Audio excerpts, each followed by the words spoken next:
Craig Murray, did he receive information from Seth Rich? And then George is going to feed me questions for Craig Murray, and I'll whisper them to you. So try to politely squeeze in there and speak to him. He's right there, standing right there. Mr. Murray, can I introduce you to Trish Negron? Hello, it's very nice to meet you. We're from the U.S. and we were wondering, we've been following the Seth Rich story for quite some time now.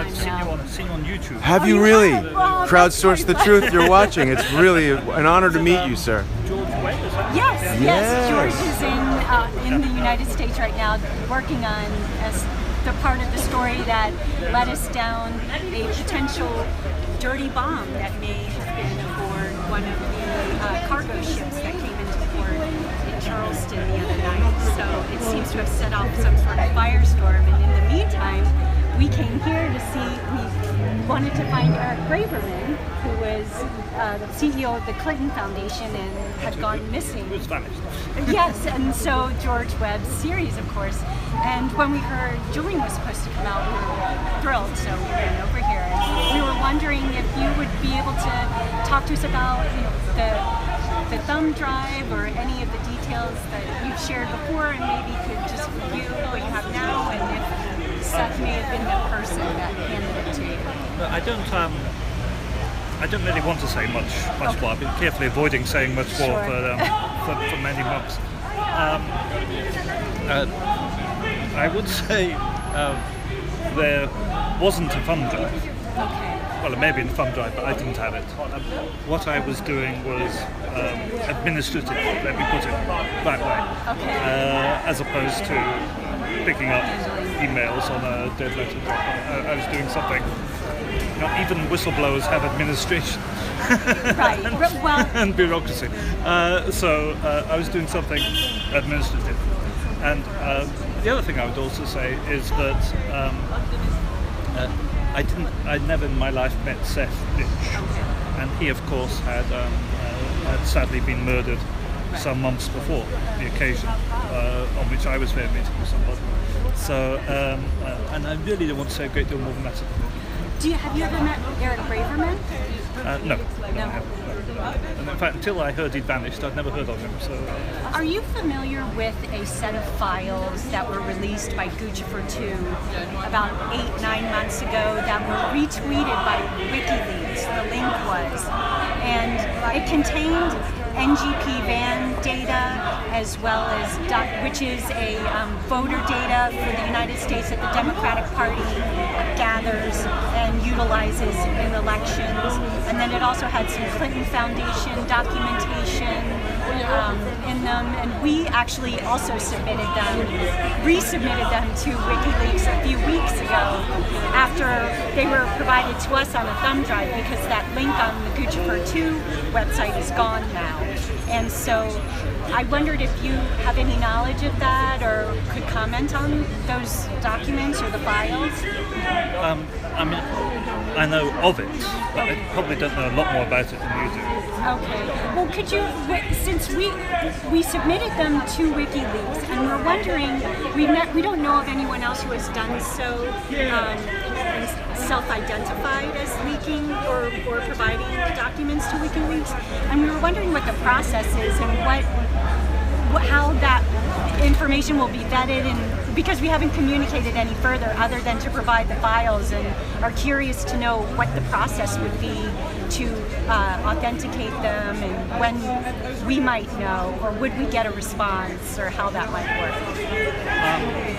I'm sorry, I really can't tell you that. I'm not actually a member of WikiLeaks. I'm sort of trained an associate and a whistleblower myself. But WikiLeaks is quite a professional organisation which has, it has directors, it has full-time staff, and it does a lot of stuff. It's extremely careful about authentication. In fact, I'll tell you how careful it was. When I left the Foreign Service and I released a number of classified documents on torture and extraordinary rendition, WikiLeaks wouldn't actually take them because they didn't trust me. Because they didn't know me then, and I just left the Foreign Service, and they thought this all seemed rather too good to be true.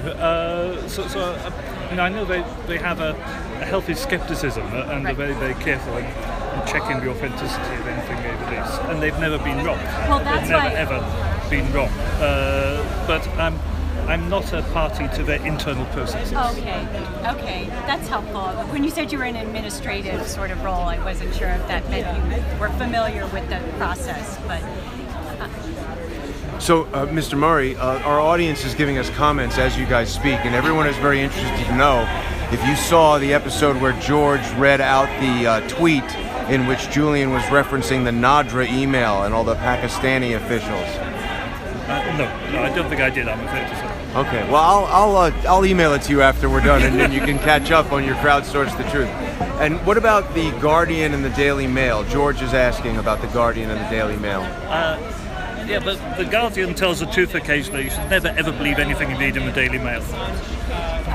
Very good, very good. Now, what about the thumb drive in American University? We went to American University where George attempted to retrace your steps, and where was the drop? Let's say it wasn't actually a thumb drive. I should say that I was doing something by way of administration rather than actually picking up documents. But it was, in fact, I've seen it. I've seen your excellent video. I wasn't snooping around the back of the accommodation. Probably get arrested for that.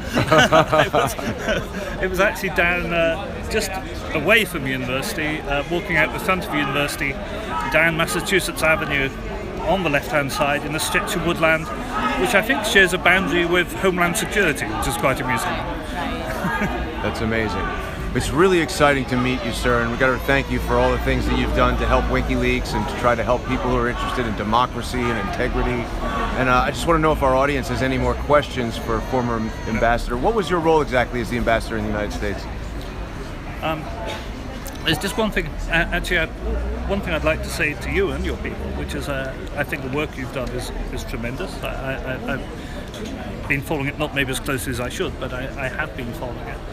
And I do hope that your efforts and other people's efforts to get some justice for Seth Rich are rewarded, because I think that's extremely important. And I want to leave you with this thought, that the amazing resources, a huge amount of resources by the American security services have been expounded in looking for this Russian leak and this Russian hack of the election, which doesn't exist at all. And despite the expenditure of this massive resource, nothing has been found at all, because there is nothing to find. If just 1,000th of that resource had been putting into solving the murder of Seth Rich, I think we'd all be an awful lot closer to the truth. But I can leave you with that idea.